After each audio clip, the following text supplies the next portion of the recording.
श्लोक संख्या 22 से 5वां अध्याय श्लोक संख्या 22। ये हि संस्पर्शजा भोगा दुःखयोनयैव ते आद्यन्तवन्ता कौन्तेय न तेषु रमते बुधा शक्नोति यैवया सोढुम्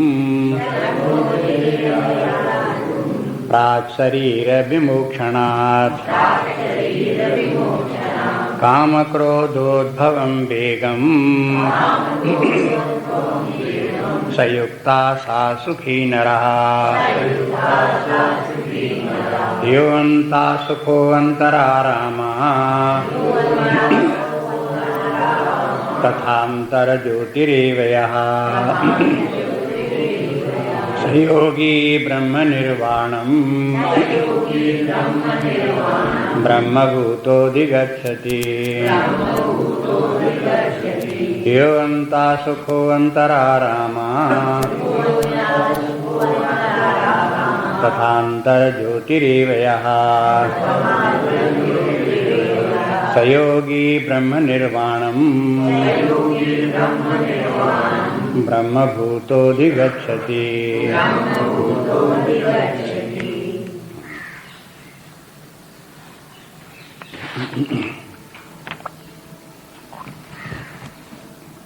आपने देखा बराबर कि जो ये परमार्थ का मार्ग बताते हैं, उसकी चर्चा करते हैं, तो उसमें सबसे पहले एक तो ये कि जो हमारी अपनी दुर्बलता है उसका उल्लेख करते हैं।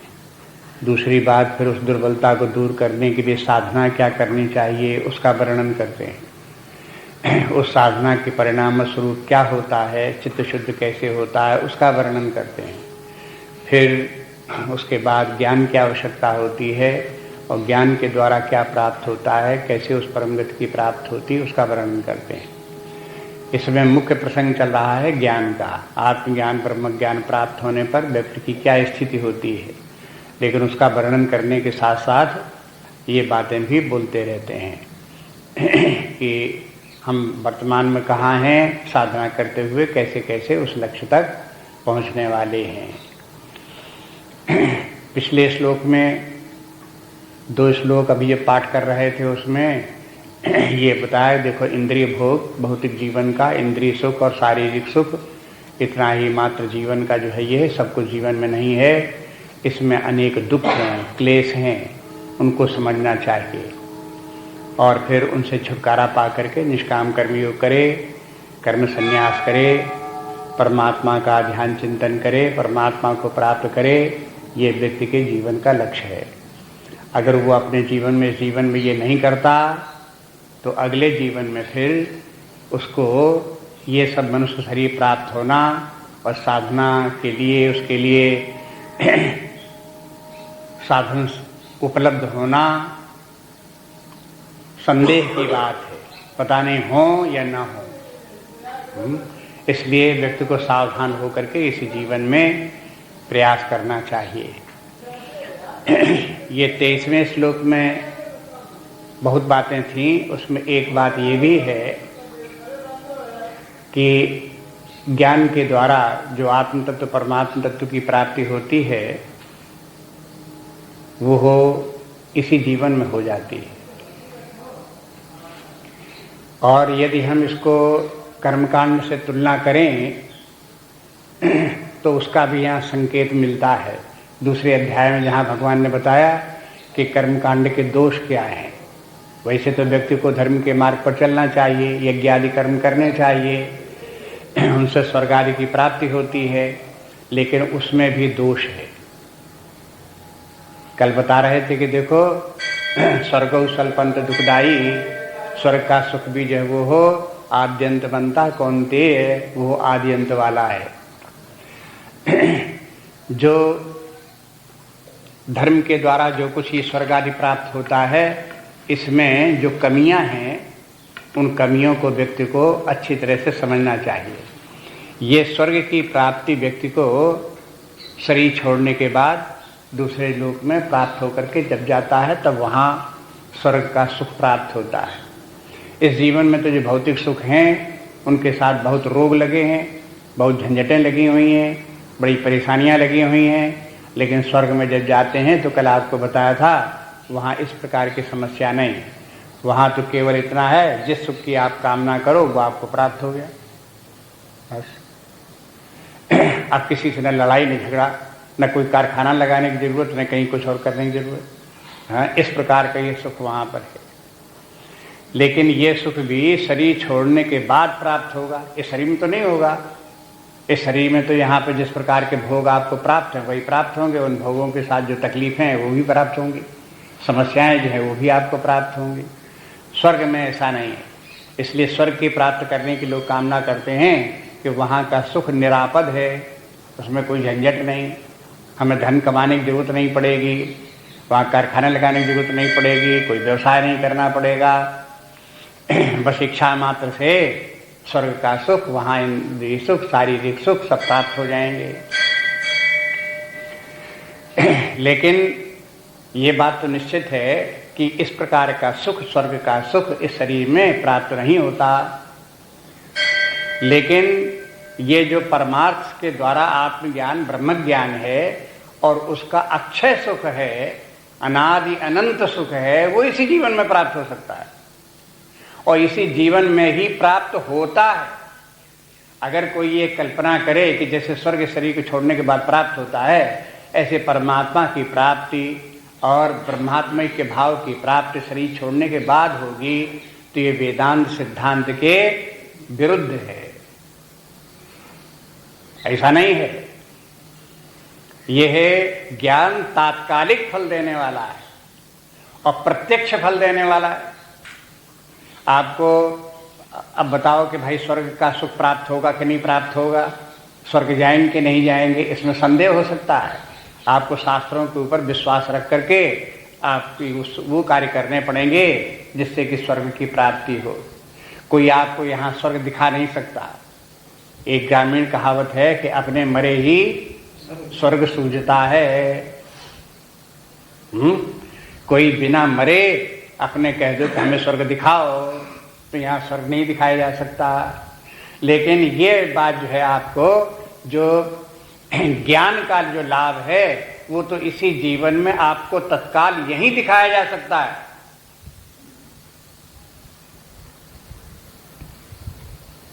आपको उसके लिए कल्पना करने और विश्वास करने और परलोकवाद के ऊपर जाने उसकी कोई आवश्यकता नहीं। यही आप इसका जो है ये है, इस परमार्थ का ज्ञान प्राप्त करो, साधना करो और उसका जो लाभ होता जाता है वो तत्काल देखते जाओ। आप आध्यात्मिक साधना जितनी करोगे उतनी ही मात्रा में आपको शांति, सुख प्राप्त होता जाएगा। पूर्णता प्राप्त हो जाएगी तो परमानंद की प्राप्त हो जाएगी। ऐसा नहीं है कि इसमें साधना प्रारंभ करो तो 10 साल तक, 20 साल तक, 50 साल तक करते ही रहो और दिखाई कुछ न दे, उपलब्ध कुछ न हो। ऐसे नहीं है। इसमें तो आप जितनी जितनी साधना आगे करते जाएंगे वो आपको उसी प्रकार से प्राप्त होता जाएगा। आप जहाँ साधना निष्काम कर्मयोग आपने किया, उसके कारण से जो मन में शांति और संतुलन आ जाता है वो आपको इसी जीवन में तत्काल दिखाई देगा। कर्म संन्यास के द्वारा व्यक्ति में जो और अधिक सात्विकता आ जाती है, सत्वगुण की वृद्धि हो जाती है, उसके कारण व्यक्ति की बुद्धि अंतर्मुखी हो जाती है और गहन शांति की प्राप्ति होने लगती है। ये व्यक्ति को इसी जीवन में तत्काल अनुभव में आ सकता है। साधना में जितनी सफलता होगी उसी अनुपात में उसे प्राप्त हो जाएगा। इस भरोसे में साधना मत करो कि अभी तो कुछ प्राप्त नहीं हो रहा लेकिन अगले जन्म में कभी प्राप्त हो जाएगा। ऐसे नहीं, साधना करते जाओ और उसका वेरिफिकेशन देखते जाओ अपने भीतर कि कितना क्या हो गया है, कहाँ तक हम आगे पहुँच गए हैं, कितनी उसके जो शास्त्र संत लोग जितना कहते हैं उसकी उपलब्धियां हमको इस समय कहाँ तक हो गई हैं, कहाँ तक नहीं हुई हैं। इसका संकेत जो पिछले श्लोक में भी था, इस श्लोक में भी जो 24वां श्लोक देखते हैं उसमें भी ये बात है। यहाँ भी भगवान का, आप देखो इस शास्त्र में क्या कहते हैं, यो अंतः सुखः, जिसको अपने आंतरिक सुख प्राप्त है, अंतरा रामः, जो अपने आप ही अपने अंदर ही विश्राम रमण करने वाला है, आत्मा में ही, अंता ज्योतिरेवचः, और जो अपने आत्मा के ज्योति प्रकाश में ही, उससे प्रकाश से ही प्रकाशित है, सयोगी, ऐसा योगी ब्रह्मभूतो ब्रह्म निर्वाणम गच्छति अधिगच्छति, वो ब्रह्मभूत मन ब्रह्म भाव को प्राप्त होकर ब्रह्म निर्वाण प्राप्त कर लेता है।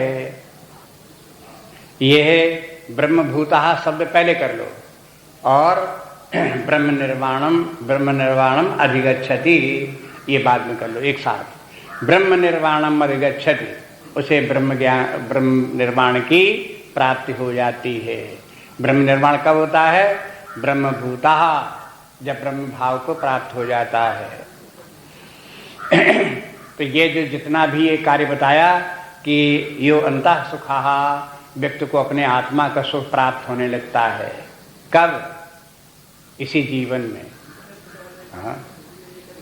प्राक शरीर विमोक्षणात्, शरीर छोड़ने के पहले इसी शरीर में, इसी जीवन में रहते हुए व्यक्ति को अंतः सुखः, उसे आंतरिक सुख प्राप्त होने लगता है। अंतः सुखः के माने आत्म सुखः, यहाँ अंतर के माने है आत्मा, ब्रह्म परमात्मा। सुखः, उसका सुख का अनुभव होने लगा। ये अंतः सुखा की विशेषता पहले बता दी कि ये जो है वो अक्षय सुख है, अनादि अनंत सुख है, एक बार प्राप्त होने के बाद में कभी नष्ट होने वाला नहीं है, सदा है, शाश्वत है। इस प्रकार का ये सुख है। और ये सुख स्वतंत्र है। देखो, कर्म के द्वारा प्राप्त होने वाला चाहे स्वर्ग भी प्राप्त हो जाए, लेकिन उसका सुख स्वतंत्र नहीं है। ये आत्मज्ञान ब्रह्म ज्ञान का जो सुख है वो स्वतंत्र है। स्वतंत्र के माने क्या है? अपने आप से, अपने स्वरूप में ही आनंद है। और परतंत्र सुख के माने क्या है? जब कहीं कोई दूसरी वस्तु हो, मिले, उससे हमारा संसर्ग हो, तब सुख मिले। माने परतंत्रता ये हो गई कि हमारा सुख दूसरी वस्तु के ऊपर निर्भर कर रहा है। और जब दूसरी वस्तु के ऊपर हमारा सुख निर्भर करता है तो उस वस्तु के मिलने न मिलने के ऊपर डिपेंड कर रहा है, और वस्तु के बनने बिगड़ने के ऊपर डिपेंड कर रहा है। हमें जब देखना पड़ता है कि वो वस्तु हमको सुख देने वाली, जैसे धन सुख देने वाला है, ये हमने समझा, तो हमारा सुख धन के ऊपर निर्भर है, स्वतंत्र नहीं है। और फिर धन भले ही हमको सुख देता हो, लेकिन उसको धन की रक्षा करने के लिए हमें उसकी पहरेदारी करनी पड़ेगी। अब ऐसा नहीं कि धन अपने आप सुख दे रहा है और वो कर रहा है, चलो पराधीन सुख सही, लेकिन अपने आप देता रहेगा। बिना धन की पहरेदारी किए वो धन की रक्षा नहीं हो सकती और वो हमें सुख नहीं दे सकता। जहां जिस व्यक्ति को अपने आत्मस्वरूप के आनंद की प्राप्ति है, तो किसकी पहरेदारी करनी पड़ेगी? किसके ऊपर निर्भर होना पड़ेगा? ऐसे व्यक्ति को जो अपने आत्मा के आनंद को प्राप्त कर रहा है, उसे अपने मन बुद्धि पर भी निर्भर नहीं करना है, उसे अपने शरीर पर भी निर्भर नहीं करना है, उसे अपने आसपास के परिवेश पर भी निर्भर नहीं करना है, उसे किसी व्यक्ति वस्तु परिस्थिति के ऊपर भी निर्भर नहीं करना है। इसलिए ये आनंद जो है, ये है निरापद आनंद है, स्वतंत्र आनंद है, ये इसकी महिमा है। इस प्रकार के आनंद को जो लोग इंद्रिय भोगों के सुखों को, इस सबको समझने वाले हैं, वो ऐसे आनंद की कल्पना भी नहीं कर सकते कि कैसा आनंद हो सकता है। अगर इसकी चर्चा उनको की जाए उनके सामने, तो उनको ये दिखाई देगा ये तो बिल्कुल झूठी मूठी बातें और असंभव बातें कर रहे हैं, ऐसे हो ही कहां सकता है, विश्वास ही नहीं बैठता आदमी। लेकिन ये इस प्रकार का सुख है, इसलिए कहते हैं अंतरा अंतः सुखः। ये व्यक्ति को, जिस व्यक्ति को इस प्रकार का अंतः सुख प्राप्त है। अब इसी के साथ साथ जोड़ते जाओ जो दूसरी पंक्ति में बात है, ब्रह्मभूतः। चाहे ऐसे कहो जिसको अंतः सुखा है वही ब्रह्मभूता है। पहले में यह दूसरी पंक्ति में है सह। यह अंतः सुखः, जो व्यक्ति अपने आत्मा के आनंद को प्राप्त कर रहा है, सह ब्रह्मभूतः, वो ब्रह्मभूत है। ब्रह्मभूत माने ब्रह्म भाव को प्राप्त हो गया, यही लक्षण उसका है। ब्रह्म को प्राप्त करना कोई ऐसी वस्तु नहीं है जैसे संसार की कोई वस्तु किसी व्यक्ति के हाथ में आ जाए कि हाँ आ गया, मिल गया हमारे हाथ में, ऐसे नहीं है। बस अपने आत्मा का अपने अंदर स्वतंत्र आनंद, अनादि अनंत आनंद की अनुभूति करना ही ब्रह्म की प्राप्ति है। ये प्राप्ति कहलाती है लेकिन प्राप्ति नहीं है। ये क्या है? ये ब्रह्मभूता, ब्रह्म हो जाना ही ब्रह्म की प्राप्ति है। ब्रह्म हो जाना भी कोई एक प्रकार की कोई क्रिया नहीं है।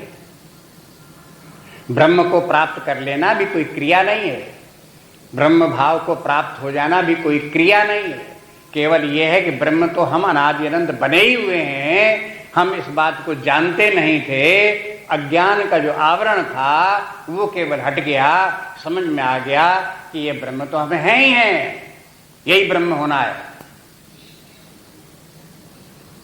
और होना कुछ नहीं है। बनना बिगड़ना कुछ नहीं है, उसमें आना जाना कुछ नहीं है, लेना देना कुछ नहीं है, बस जानना मात्र है। ब्रह्मविद आपनोति परम। हाँ, ब्रह्मविदि ब्रह्मणि स्थितः, पहले बताया है इस प्रकार से। जिसने इस प्रकार से जाना कि मैं ब्रह्म हूं, वो ब्रह्म में ही स्थित है। अन्यथा जब अपने आप को, अपने ब्रह्म स्वरूप को नहीं जानता तो क्या है? तो शरीर में स्थित है, अनेक वस्तुओं में स्थित है, मान अपमान में स्थित है, धन संपत्ति में स्थित है, कहीं न कहीं स्थित है वह अन्यत्र। इसलिए ठीक ठिकाने आ गए कि मैंने अपने स्वरूप को प्राप्त कर लिया, उसको जान गए, उसमें स्थित हो गए। तो ये पहले अंतः सुखः स ब्रह्मभूतः। इसी प्रकार से अंतरारामः, यह अंतरारामः स ब्रह्मभूतः।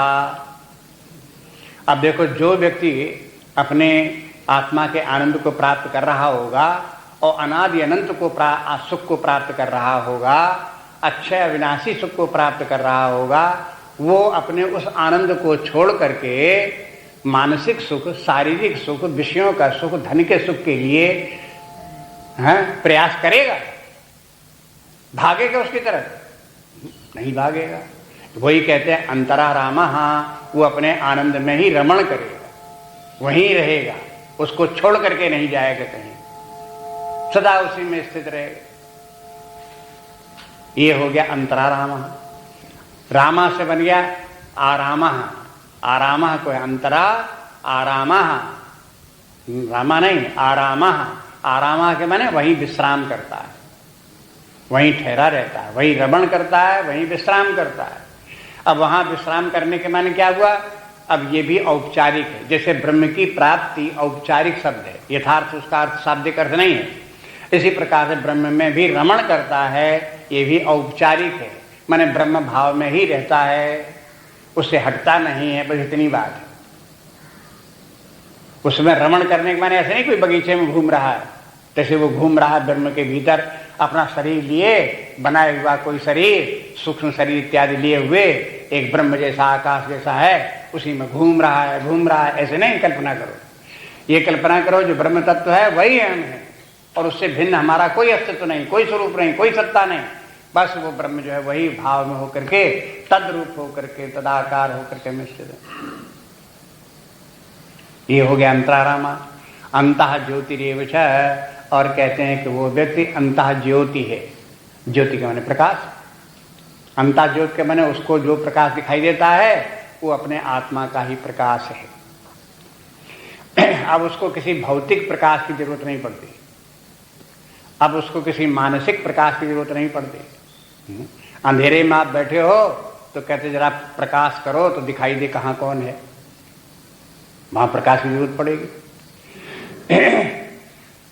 अगर आपको आंखों का सुख प्राप्त करना है तो अंधेरे में होगा, उसके लिए प्रकाश लाओ, तब नेत्र का, नेत्र इंद्रिय का सुख प्रकाश में ही प्राप्त होगा।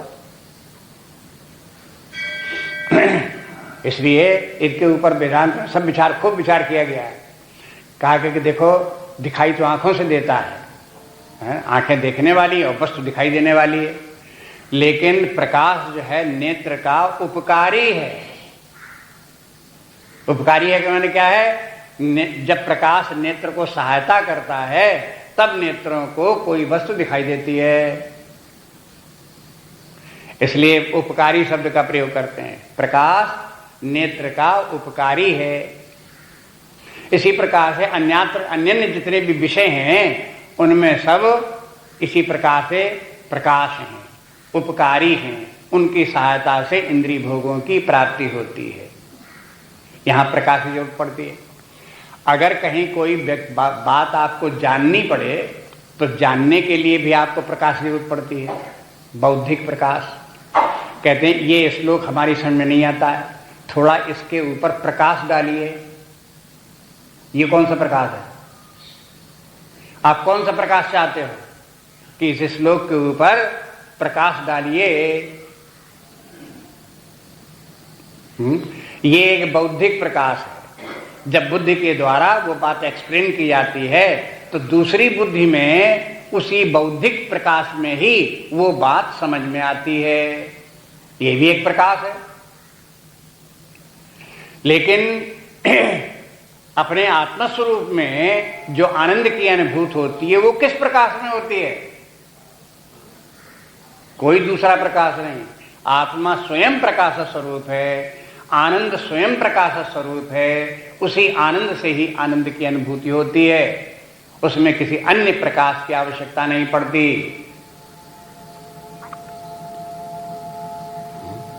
इस प्रकार का जो प्रकाश है जिसके हृदय में है, जिसके आत्म स्वरूप में आत्मज्ञान में स्थित हो गया, बस वही सब ब्रह्म भूतः, वही ब्रह्म भाव को प्राप्त है। ऐसे ही व्यक्ति भी कह सकते हैं कि ब्रह्म निर्वाणम अधिगच्छति, उसे ब्रह्म निर्वाण प्राप्त हो गया है। निर्वाण के माने क्या है? हिंदी में, संस्कृत में आप जानते हैं जैसे दीप निर्वाण है। आपने दिए का तेल खत्म हो गया तो दीपक का क्या हो गया? निर्वाण हो गया। वो हिंदी बोलने लगे बुझ गया, दिया बुझ गया। क्यों बुझ गया? तेल खत्म हो गया। तो संस्कृत में बोलेंगे दीप का बुझना क्या है? निर्वाण हो गया। ऐसे ही करके यहां क्या हुआ? ब्रह्म निर्वाण के माने आप क्या अर्थ लगाओगे? कि ब्रह्म का निर्वाण हो गया ना। देखो इसके अर्थ कैसे लगेगा। इसमें यह है कि ब्रह्म तो केवल शेष रह गया, बाकी सबका निर्माण हो गया। ब्रह्म में ही सबका जितना भी द्वैत है, प्रपंच है, इंद्रियां का भोग है, ज्ञान है, बुद्धि है, नानात्व है, उस सब वे सब बुझ गए। एकमात्र रह गया ब्रह्म। इसका नाम है ब्रह्म निर्वाण। बुद्धि का दिया बुझ गया, मन का दिया बुझ गया, इंद्रियों का दिया बुझ गया, जगत का नानात्व जो अनुभव आता था इंद्रियों से वो सब बुझ गया। न रह गया तेल, न रह गई बत्ती, न रह गया तेल बत्ती का प्रकाश। संसारी जीवन के जितने भी भोग हैं वो तेल बत्ती की तरह से हैं, दीपक की तरह से हैं, टिमटिमाने वाले हैं। एक छोटा सा प्रकाश जहां से हुआ तो बस उतने ही प्रकाश उतना है। उसी प्रकाश में आप ज्यादा से ज्यादा कमरे भर में प्रकाश समझ लो उसे।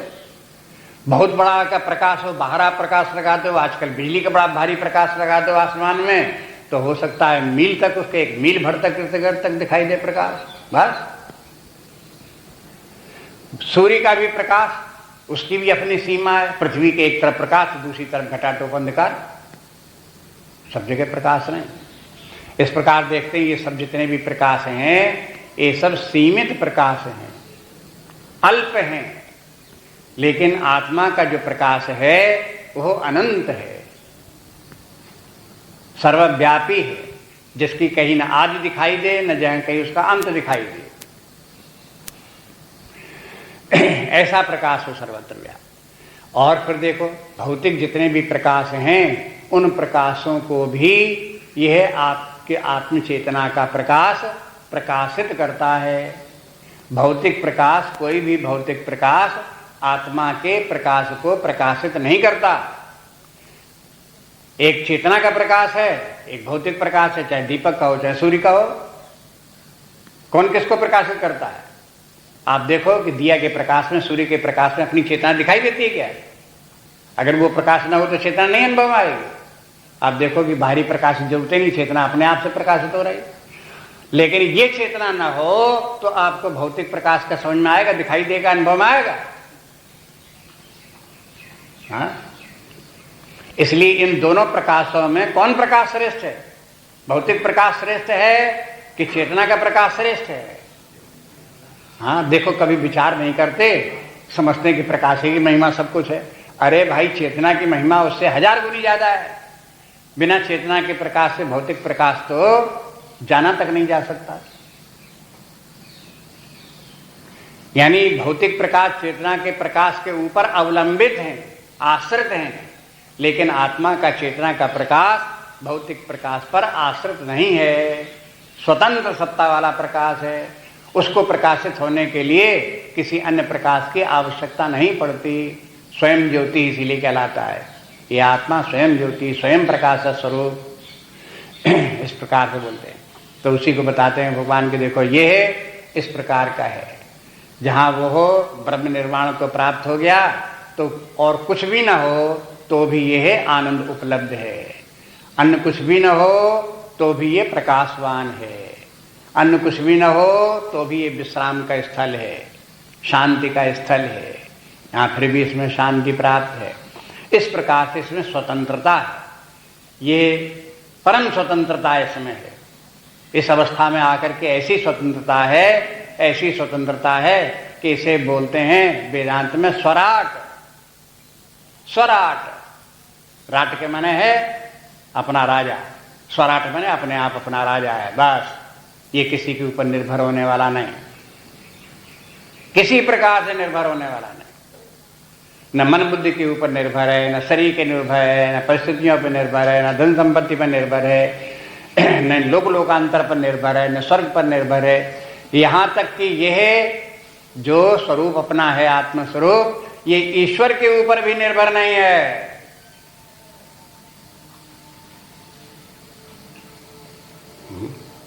कभी कभी ज्ञान और भक्ति की तुलना में जब एक बात कही जाती है तो बड़ी मजेदार बात है। भक्तों से लोग ज्ञानी कहते हैं कि देखो, तुम भगवान के बड़े भक्त हो तो ठीक है, लेकिन भगवान पर निर्भर करते हो नहीं? कि हाँ, ज्ञानी क्या कहता है कि मैं भगवान पर भी निर्भर नहीं करता, मैं बिल्कुल स्वतंत्र हूं। तब भक्त उसका उत्तर क्या दे? कहता है कि देखो, आपकी स्वतंत्रता टिक नहीं सकती। हमारे परमात्मा के ऊपर, भगवान के ऊपर जो हम निर्भर हैं, तो ये निर्भरता हमारी भगवान की कृपा से टिकी रहती है, और ये निर्भरता भगवान की निर्भरता नहीं है। इसी का नाम परम स्वतंत्रता है। देखो, अपना अपनी दृष्टि है, अपना अपना विचार है, किस दृष्टि से देखते हैं किसी बात को। इसलिए ये बात इसलिए कही कि कभी कभी लोग इस प्रकार से ब्रह्मात्मिक भाव को, जिनकी भक्ति भावना वाले व्यक्ति हैं, उनको थोड़ी ये बात पचती नहीं है कि आत्मज्ञान किस प्रकार का और कैसे व्यक्ति ब्रह्म हो गया और कैसे परमात्मा हो गया। ये कि बात कुछ हमारे गले नहीं उतलती है। इस प्रकार से सोचने वाले व्यक्ति हैं, उनको भी थोड़ा समझना चाहिए कि ये स्थिति कोई भक्ति की स्थिति से भिन्न नहीं है। जैसे भक्त लोग भगवान पर निर्भर होकर के परम स्वतंत्र हैं, ऐसे ही ज्ञानी परमात्मा भाव को प्राप्त होकर के परम स्वतंत्र है। वो किसी पर निर्भर नहीं। भक्त भी दुनिया में किसी पर निर्भर नहीं, न शरीर पर, न मन बुद्धि पर, न परिस्थितियों पर, न व्यक्तियों पर, न कहीं किसी पर। भक्त भी किसी पर निर्भर नहीं। भक्ति स्वतंत्र सकल सुख खानी, भक्ति बिल्कुल स्वतंत्र, समस्त सुखों की खानी है। ऐसे ये जो है आत्मानंद परम स्वतंत्र, समस्त सुख स्वरूप, इस प्रकार से देख लो। तो कहते हैं कि ब्रह्म निर्वाणम अधिगच्छति। ऐसा लगता है गच्छति के मन जाता है, पहुंच जाता है। तो वो ब्रह्म निर्वाण को तक पहुंच जाता है, ब्रह्म निर्वाण को यह प्राप्त कर लेता है, ऐसे अर्थ लगा लें। लेकिन गच्छति में अधि लगाया गया, अधिगच्छति। अधि क्यों लगाया जाता है कि इसको आप गच्छति शब्द जैसे व्यवहार में प्रयोग करते हो ऐसे प्रयोग में मत लाओ, इसको जो है वेदांती बनाओ। गच्छति शब्द को वेदांती रूप दो। जब गच्छति शब्द को वेदांती रूप दोगे तो क्या करोगे? अधि लगा दोगे। अधिगच्छति जो है ये है गम धातु और गच्छति शब्द जो था वो वेदांती ज्ञानवाचक बन गया। अधिगच्छत के माने हो गया वो अपने आप को ब्रह्म रूप में ही पाता है। तदाकार तद्रूप हुआ उसी स्थिति में उपलब्ध अपने आप को देखता है। अगला श्लोक देखिए। लभन्ते ब्रह्म निर्वाणम ऋषयः क्षीण कल्मषा छिन्न।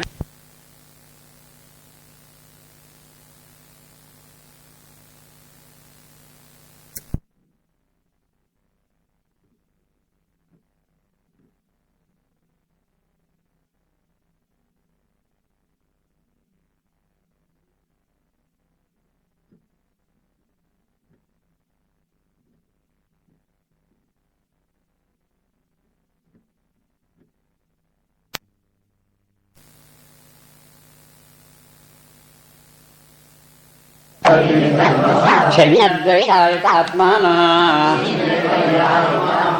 सर्वभूतहिते रताः।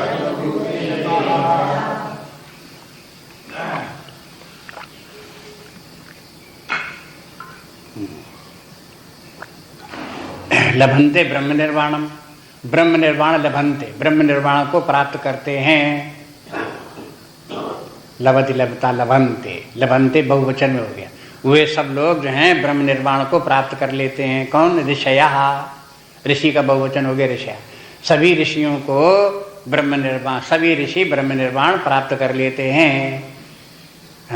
कब प्राप्त कर लेते हैं? क्षीण कल्मषः, जब उनका समस्त कल्मष क्षीण हो जाता है। और फिर जब ऐसा हो जाता है ब्रह्म निर्वाण प्राप्त हो जाता है तब क्या होता है? छिन्न द्वैधा, उनके सारे संशय मिट जाते हैं। यथा और यथात्मनः, और वो यथात्मी अपने ऊपर उनको अधिकार प्राप्त हो जाता है, संयत चित्त हो जाते हैं। और सर्वभूत हिते रतः, और उनका शेष जीवन सर्वभूत रता होकर के ही व्यतीत होता है। ये लक्षण। वैसे तो आपको बता दिया है कि एक साधना काल है और एक सिद्धावस्था है। जो साधना काल में प्रयासपूर्वक साधना की जाती है वही सिद्धावस्था में सहज जीवन बन जाता है। सहज जीवन वैसे अपने आप होता है। साधक को सर्वभूत हिते रहना चाहिए, सदा ही सब भूतों के हित कल्याण में लगा रहे, ये साधना है। और जब ब्रह्म भाव को प्राप्त हो गया तब क्या करेगा वो? तब वो सहज रूप में अपने आप ही सब भूतों के हित में लगा रहेगा, बिना प्रयास के लगा रहेगा। ऐसे ही छिन्न द्वैधा, छिन्न द्वैधा के माने अपने सारे संशयों को दूर करने का प्रयास करो। अगर परमात्मा को प्राप्त करना है तो संशयों को मिटाओ, गुरु के पास जाओ, प्रश्न करो, परिप्रश्न करो, अपने संशयों का निवारण करो। यदि संशय रहेंगे तो परमात्मा की प्राप्ति नहीं होगी। इसलिए संशय निवारण के लिए प्रयास करते रहो। और जब परमात्मा की प्राप्ति होगी तब क्या हो गया? तब कहते छिन्न संशया, समस्त संशयों से वो मुक्त है। अब उसको संशय है ही नहीं। पहले संशय को दूर करने के लिए प्रयास कर रहा था, अब संशय ही नहीं उत्पन्न होते, दोनों ही छिन्न संशय। इसी प्रकार से यथात्मानः, अगर परमात्मा को प्राप्त करना है तो साधक को संयत चित्त होना पड़ेगा। इंद्रियों पर निग्रह रखो, मन बुद्धि पर निग्रह रखो, अपने आप अपने ऊपर सेल्फ कंट्रोल करो, ये साधना है। लेकिन सिद्धावस्था में क्या होगा? ये सब अपने आप ही सहज भाव में यथात्मना होगा ही होगा, अन्यथा हो नहीं सकता। उसकी वही स्वरूप बन गया उसी प्रकार से। अब पहली पंक्ति में देखिए, कहते हैं कि ये क्षीण कल्मषः ब्रह्म निर्वाणम लभन्ते, जिनका कल्मष क्षीण हो गया है उनको ब्रह्म निर्वाण प्राप्त होता है। इसके माने कल्मष क्षीण होना आवश्यक है। ये भी कह सकते हो ब्रह्म निर्वाण प्राप्त हो जाता सब कल्मश क्षीण हो जाता है, हाँ? लेकिन पहली पंक्ति से ऐसा अर्थ नहीं लगता है। यद्यपि ब्रह्म ज्ञानी को परमात्मा भाव को प्राप्त व्यक्ति में कल्मश रह नहीं सकता, लेकिन कल्मश रहते हुए ब्रह्म की प्राप्ति हो ही नहीं सकती। इसलिए यहां पर तो ये कहेंगे कि कल्मश को समाप्त करने के लिए प्रयास करो, यही साधना है कि समस्त कल्मश दूर हो जाए, क्षीण हो जाए। कल्मश का अर्थ पहले भी कल्मश आ चुका है, आपको बताया था। कल्मश के माने क्या है? कल्म के माने है कर्म, कर्म हो गया कल्म। कल्मश के माने क्या हो गया? कर्म से उत्पन्न होने वाले जितने विकार हैं वो सब कल्मश हैं। क्रियमाण कर्म, संचित कर्म, प्रारब्ध कर्म, ये सब कर्म जितने भी हैं ये सब कल्मश हैं। कर्म के द्वारा जो वासनाएं उत्पन्न हुई वो वासनाएं भी कल्मश हैं। वासनाओं के कारण जो विषयों की कामना उत्पन्न हुई वो भी कल्मश है।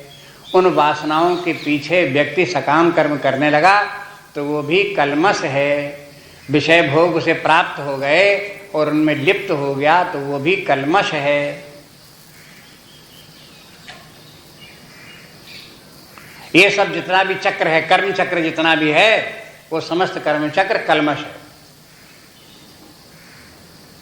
उसको सबको सुना दिया आपको शुरू से आखिर तक। ये सब का सब कल्मश है। जब तक ये समस्त कर्म चक्र क्षीण नहीं होता तब तक व्यक्ति इसी कर्म के चक्र में ही घूमता रहेगा। अविद्या काम कर्म, अविद्या काम कर्म, इसी चक्र में बना रहेगा। वो अपने आत्मस्वरूप में स्थित होकर के आत्मज्ञान परमात्मा ज्ञान प्राप्त करे असंभव नहीं हो पाएगा। इसलिए कल्मश क्षीण करने के लिए प्रयास करना चाहिए। कभी कभी लोगों को जहाँ ज्ञान हुआ तो ऐसा लगने लगता है कि कल्मश है तो बना रहे, क्या है, हम तो ब्रह्म है ही हैं और ब्रह्म भाव में स्थित हैं, ज्ञानी है ब्रह्मज्ञानी। हाँ, इतना तो हो सकता है कि ब्रह्मज्ञानी नहीं है, आत्मज्ञान नहीं है, तो भी दृढ़ता लानी चाहिए कि हम आत्मा ही हैं। लेकिन कल्मश जब तक बना हुआ है तब तक आत्मा का आनंद तो प्राप्त नहीं होगा, आत्मा की ज्योति तो प्राप्त नहीं होगी, आत्मा में रमण तो कर नहीं सकते। इसलिए ब्रह्म निर्वाण हो गया है ये धोखे में नहीं रहना चाहिए। ब्रह्म निर्वाण नहीं हुआ है, साधना के रूप में आप कह सकते हो अहम ब्रह्मास्मि, अहम ब्रह्मास्मि, बस इतना ही मात्र। लेकिन जहां ब्रह्म भाव को प्राप्त हो गए तहां उसके बाद फिर कल्मश रह नहीं सकता। कल्मश पहले मिटे तब जो है उसके बाद प्रकाश। एक जगह इस बात के ऊपर बड़ा जोर दे करके आत्मबोध में शंकराचार्य जी ने बोले, एक उदाहरण दिया कि देखो आत्मा का प्रकाश, आत्मा का ज्ञान तब उत्पन्न होता है जब अज्ञान पहले मिट जाता है। वैसे आपको लगेगा कि साथ साथ होता है। पंचदशी में कहा कि देखो ये साइमल्टेनियस होता है, साथ साथ चलता है। शंकराचार्य जी कहते हैं कि नहीं, पहले अंधकार मिटता है तब आत्मज्ञान उदय होता है। ये वेदांत के प्रस्थान कहलाते हैं। वेदांत में थोड़े थोड़े आगे चल करके जब गंभीर बातें आने लगती हैं, अंतिम बातें आने लगती हैं, तब इन संतों के अपने अपने स्टेटमेंट हैं, अपनी अपनी अनुभूतियां हैं, अपने अपने ढंग से वो बताते हैं। इसलिए उनमें तर्क वितर्क नहीं करते। अभी तो हमारे लिए वे सबके सब मार्गदर्शक हैं, हमें उसी को देख करके आगे बढ़ना चाहिए। आत्मबोध में शंकराचार्य जी उदाहरण देते हैं कि देखो प्रातः काल जब सूर्य उदय होता है तो सूर्य उदय होने के पहले अंधकार मिट जाता है। ये मत समझो कि जब सूर्य उदय होता है तब अंधकार मिटता है। अंधकार जब मिट जाता है तब सूर्य उदय होता है। किसी दिन प्रातःकाल छत के ऊपर खड़े होकर के सूर्योदय होते हुए देखो तो आप देखोगे कि पूर्व दिशा में सूर्य तो बिल्कुल नहीं दिखाई दे रहा है, लेकिन अंधकार मिट गया है, चारों तरफ प्रकाश है। हाँ? सब लोग बाग चलते हुए दिखाई दे रहे हैं, पक्षी उड़ते हुए दिखाई दे रहे हैं, दूर दूर तक के मकान दिखाई दे रहे हैं, पेड़ दिखाई दे रहे हैं, प्रकाश सब जगह हो गया है, लेकिन सूर्य अभी नहीं निकला। जब ये सब प्रकाश छा जाएगा तब सूर्य निकलेगा पूर्व दिशा में, लाल लाल लाल लाल थोड़ा थोड़ा निकलेगा। क्योंकि सूर्य जहां जाता है वो अपने अनुचरों को, प्रकाश रूपी अनुचर को पहले भेज देता है। जैसे राजा लोग जहाँ कहीं जाते हैं तो उनके सेवक लोग पहले वहाँ जाकर के पहुँच जाते हैं। ऐसे ही सूर्य तब निकलेगा जब प्रकाश पहले हो जाएगा। इसी प्रकार से आत्मज्ञान का प्रकाश, आत्म तत्व की उपलब्धि, सच्चिदानंद स्वरूप आत्मा ही हम हैं, ये अनुभूति व्यक्ति को तब होगी जब अज्ञान पहले मिट जाएगा। और ये सब जो है कलमश जितना है सब अज्ञान का ही रूप है। इसी को चाहे अज्ञान कहो और चाहे कर्मजाल कहो, ये सब जब मिट जाएगा तभी आत्मानुभूति प्राप्त होगी। जब तक ये बना है तब तक उसके लिए साधना करते रहो, प्रयास करते रहो। बस अभी प्राप्त नहीं हुआ है, इसलिए पहचान बताते हैं। लोगों को बहुत बार भ्रम होता रहता है कि आत्मज्ञान किसे कहते हैं। आत्मज्ञान का पहले ही से जो ज्ञान नहीं हुआ है तो भी अपने आप को आत्मज्ञानी ब्रह्मज्ञानी समझ बैठते हैं। उनको सावधान करते रहते हैं भगवान। कहते हैं कि देखो क्षीण कल्मषाः ब्रह्म निर्वाणम लभन्ते। एक बात और एक शब्द रख दिया बीच में, ऋषयः, ऋषि। कहते हैं जब क्षीण कल्मष हो गया तब वो हो गए ऋषि, और जब ऋषि हो गए तब ब्रह्म निर्माण प्राप्त हुआ। देखो एक तो है मनुष्य और एक है मुनि और एक है ऋषि। मुनि शब्द पहले आ गया। मुनि मोक्ष परायणः, मुनि जो है मोक्ष परायण है, माने मुक्ति प्राप्त करने के लिए प्रयास कर रहा है, लगा हुआ है। मुनि ब्रह्म न चिरेणाधिगच्छति, वो मुनि भी देर नहीं लगती ब्रह्म को प्राप्त कर लेता है। लेकिन देर नहीं लगती माने कुछ तो समय लगता ही है, कुछ तो व्यवधान बीच में है ही, तब तो देर नहीं लगती बोला आपने। लेकिन ऋषि के बीच में और ब्रह्म निर्माण के बीच में न चिरेणादि शब्द नहीं है। ऋषयः ब्रह्म निर्वाणम लभन्ते। ऋषियों को कोई और आगे साधना नहीं करनी पड़ती जबकि उनको ब्रह्म निर्वाण प्राप्त हो। क्योंकि जहाँ कलमश क्षीण हुआ तहाँ वो हो गए ऋषि, और ऋषि भाव को प्राप्त हो गए तो हो गए ब्रह्मज्ञानी। ऋषि और ब्रह्मज्ञानी में कोई अंतर नहीं, ब्रह्मज्ञानी को ही ऋषि कहते हैं। अब संस्कृत में जो ऋषि शब्द का प्रयोग होता रहता है, जगह जगह उसकी परिभाषाएं दी हैं, उनको आप ध्यान रखो। ऋषयः मंत्र द्रष्टारः, ऋषयः मंत्राः, ऋषयः ज्ञान स्वरूपाः, ये ऋषियों की परिभाषाएं। ऋषयः ज्ञान स्वरूपा, ऋषि वही है जो ज्ञान स्वरूप है, सच्चिदानंद स्वरूप है, उसका नाम है ऋषि। ऋषयः मंत्राः, और उनके ऋषियों की जो वाणी है वो सब मंत्र है। ऋषयः मंत्राः, ऋषि और मंत्र एक बात। और ऋषयः मंत्र द्रष्टारः, ऐसा भी कहते हैं। ऋषि जो है मंत्रों की दृष्टा है।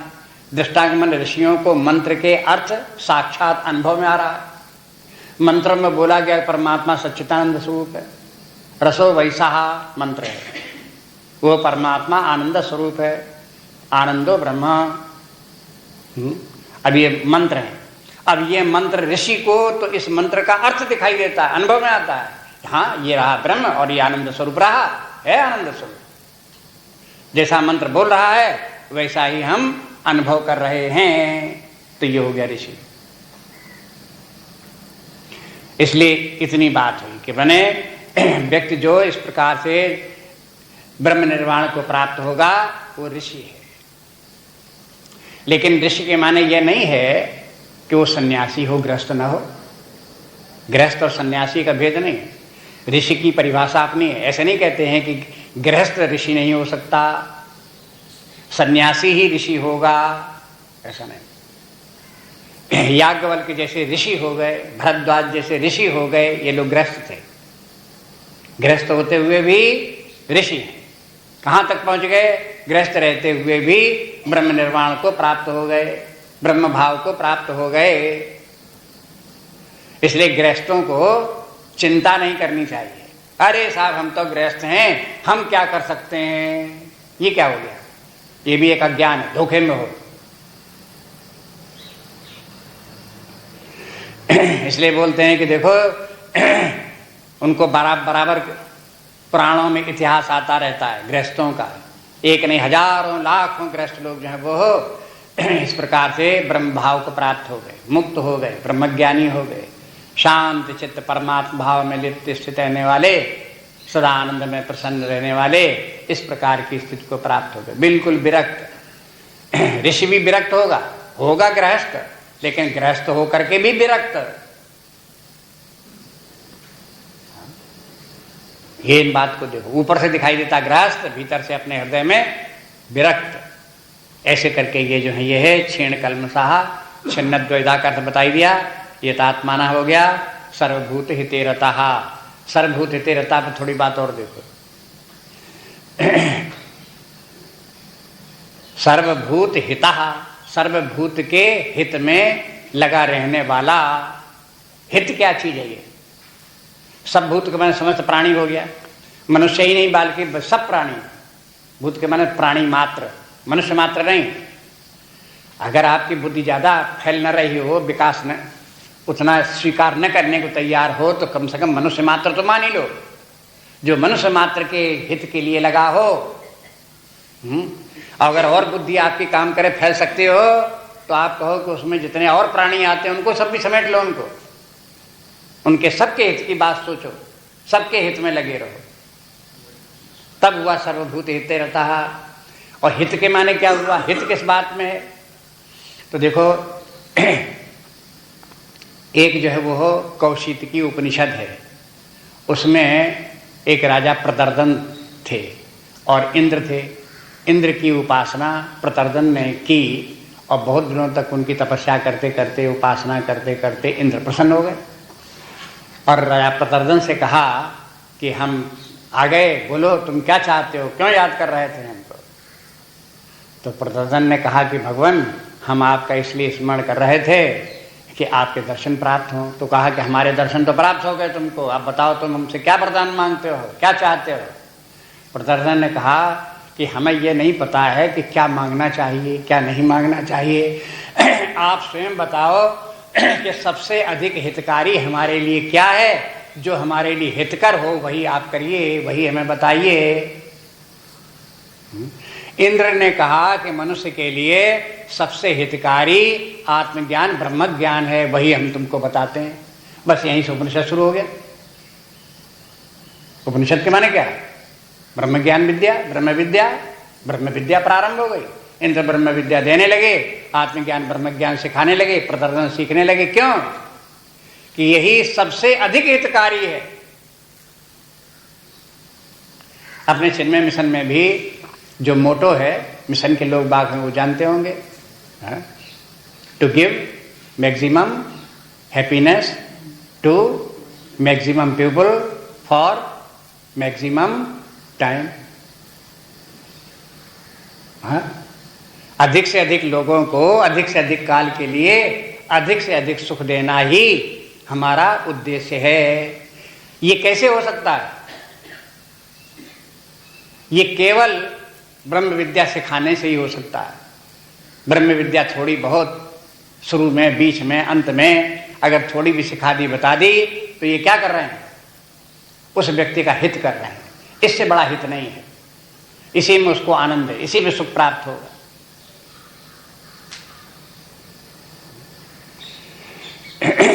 इसी प्रकार से एक पुराण में भी एक कथा आती है। कहते हैं कि एक बार जो है वो हो, प्रहलाद ने तपस्या करते करते, भगवान का ध्यान करते करते, प्रहलाद स्वयं विष्णु भगवान का रूप धारण कर लिया, विष्णु स्वरूप हो गए। तब लोग बाग तमाम देवता लोग दौड़े, देवताओं को चिंता हो गई, विष्णु भगवान के पास गए कि भगवान आप तो विष्णु भगवान हो ही हो, कि हाँ है ही हैं, लेकिन एक और विष्णु भगवान पैदा हो गया है। कि कौन हो गया? कि ये प्रहलाद हो गया।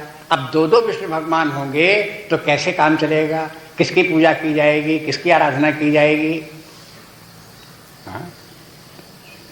तो उन्होंने कहा कि अच्छा अब हम देखते हैं तुमको। तुम्हारी समस्या समझ में आई। भगवान जो है प्रहलाद के सामने पहुँचे और उनसे कहा, प्रहलाद कि तुमने बहुत तपस्या की, तुम तो हमारा स्वरूप ही तुमने प्राप्त कर लिया, हम तुम्हारे ऊपर बहुत प्रसन्न हैं, तुम क्या चाहते हो? तो प्रहलाद ने कहा कि भगवान हम क्या चाहते हैं, जो हितकारी लिए हितकर, सबसे अधिक हितकर हो वो आप स्वयं ही बता दो, आप स्वयं ही कर दो। तो भगवान ने कहा कि सबसे हितकारी बात यही है कि तुम हमारा स्वरूप होकर के हमसे पृथक ना रहो, हम और तुम दोनों एक हो जाएं, इससे ज्यादा हितकारी बात तुम्हारे लिए अब कोई नहीं है। अब समझ में आई हित किसे कहते हैं? हाँ? ये हित है। तो सर्वभूत हिते रतः, हमें सबके सब भूत के हित में रत में रहना चाहिए। क्या करना चाहिए?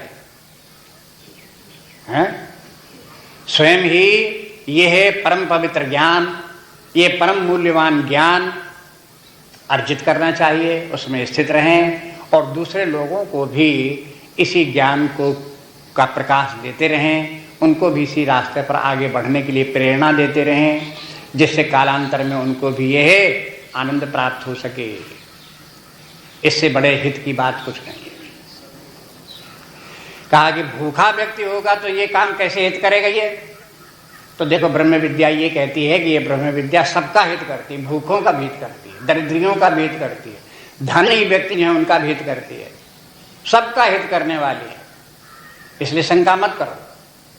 अगर किसी भूखे व्यक्ति को ब्रह्म विद्या सिखाओगे तो उस जहाँ वो परमात्मा का ध्यान चिंतन करेगा और परमात्मा का विश्वास करेगा तो उसकी दरिद्रता दूर हो जाएगी। आप किसी व्यक्ति को एक बार, दो बार, 6 बार भोजन दे करके उसकी दरिद्रता दूर नहीं कर सकते, लेकिन परमात्मा की शरण प्राप्त हो जाए, ब्रह्म विद्या आ जाए, परमार्थ सिखा दो, बता दो किसी को, वो उसके हृदय में चेतना आ जाए तो फिर उसकी दरिद्रता सदा के लिए दूर हो जाएगी।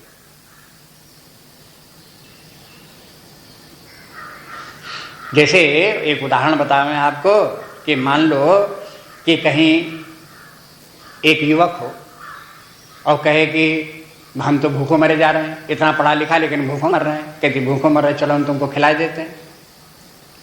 हाँ?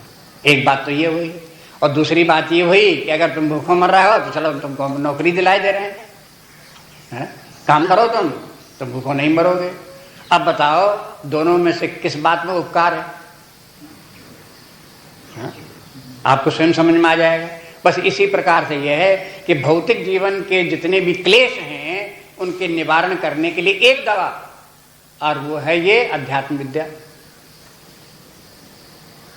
ये मत कहो कि भौतिक समस्याएं इस अध्यात्म विद्या से कैसे हल होंगी, इससे सारी भौतिक समस्याएं भी इससे हल हो जाएंगी। व्यक्ति को अपना खाना भी मिलने लगेगा, पैसा भी मिलने लगेगा, जीवन भी चलने लगेगा, उसको मार्ग भी जीवन का दिखाई दे जाएगा, लोग सहायक भी मिल जाएंगे, सब हो जाएगा उसमें। इसलिए जो ये है ब्रह्म विद्या हितकर है। इसलिए हित के माने आप ये ना समझो कि प्यासे को आपने पानी पिला दिया तो बस हो गया हित, आपने किसी भूखे को अन्न खिला दिया तो हो गया हित। ये नहीं कहते वो अहितकारी नहीं है, हानिकारक नहीं है, लेकिन ये गीता जब हित की बात कहेगा, उपनिषद जब हित की बात कहेगा, पुराण जब हित की बात कहेगा तो क्या कहेगा? उस अर्थ में आप इसको देखो, सर्वभूत हिते रतः। इसलिए चिन्मय मिशन का काम क्या है? यहाँ स्वयं भी इस आत्मज्ञान को, परमात्म ज्ञान को प्राप्त करने में प्रयास करे, साधना, खूब साधना करे कस के। और दूसरी बात यह है कि अन्य लोगों को भी ये ज्ञान ही देते रहें, इस ज्ञान के द्वारा अन्य लोगों का उपकार करते रहो। जब ये बात आती समाज सेवा का कार्य हम सब लोगों को करना है, तो समाज सेवा का काम करने के लिए आप कहीं किसी को, अब भाई आपसे ज्ञान देते न बने, किसी को भक्ति, किसी को ज्ञान, किसी को इस प्रकार की शिक्षा देते न बने, तो भले ही आप किसी भूखे को अन्न देते फिरो, किसी जो अशिक्षित लड़के हों, गैर पढ़े लिखे हों, उनको आप पढ़ाते फिरो, किसी को कपड़े न हों उनको कपड़े देते फिरो, सर्दियों में जिनको सर्दी खा रहे हैं उनको सर्दी से बचाते फिरो, जो अनाथ बच्चे हों उनके अनाथ बच्चों के पालन पोषण करते फिरो। लेकिन अगर आपके पास ये ज्ञान है, जागृत हुआ आपके हृदय में, तो सबसे ज़्यादा बड़ा उपकार आपका ये है कि इसी ज्ञान को आप समाज में बांटते रहो। समाज में धन की उतनी कमी नहीं है, समाज में सेवा करने वालों की उतनी कमी नहीं है जितनी कि समाज में धर्म के प्रचार की कमी है। और धर्म के प्रचार से भी ज़्यादा अध्यात्म विद्या के सही सही ज्ञान की कमी है। जो इस बात की पूर्ति करेगा, भगवान कहते हैं उससे ज़्यादा प्रिय मेरे लिए कोई नहीं है। 18वें अध्याय में देख लेना। भगवान से पूछा गया कि भगवान आपको सबसे प्रिय संसार में कौन? कि जो इस अध्यात्म विद्या का समाज में प्रचार करे, उससे ज़्यादा प्रिय मुझे कोई नहीं।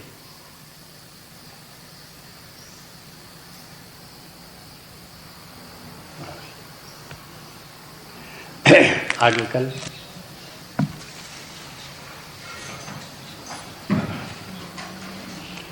नान्या स्पृहा रघुपते हृदय स्मदीये सत्यं वदामि च भवान् अखिलान्तरात्मा भक्तिं प्रयच्छ रघुपुङ्गवनिर्भरां मे कामादिदोषरहितं कुरु मानसञ्च।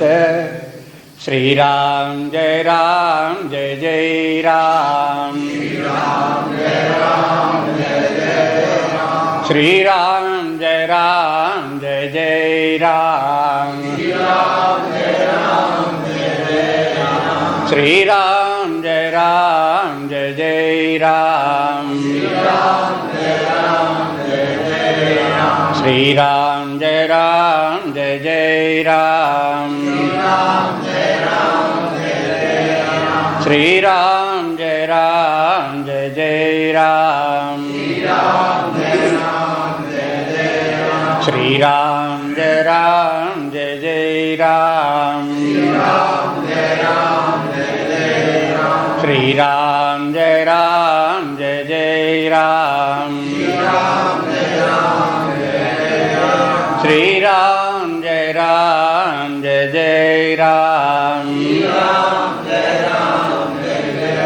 श्रीराम जय जय राम,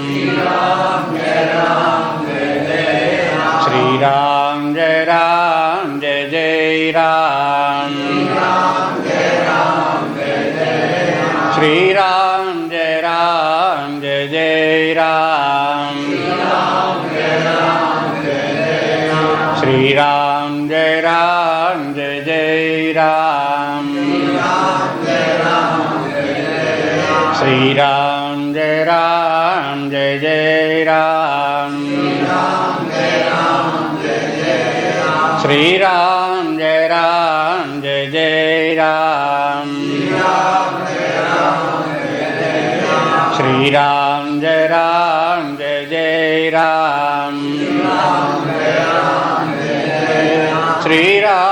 जय जय राम, श्रीराम जय जय राम, श्रीराम जय जय राम, जय जय राम, जय जय राम, जय जय राम, जय जय राम, जय जय राम, जय जय राम, जय जय राम, जय जय राम। ओम पूर्णमदः पूर्णमिदं पूर्णात् पूर्णमुदच्यते पूर्णस्य पूर्णमादाय पूर्णमेवावशिष्यते। ओम शांति शांति शांति। हरि ओम। श्री गुरुभ्यो नमः। हरि ओम। 2 मिनट और थोड़ा सा अनाउंसमेंट। आज से कार्यक्रम शुरू हो रहा है नवरात्रि के पूजन का। तो उसका कार्यक्रम इस प्रकार से है कि जैसे आज प्रातःकाल ये है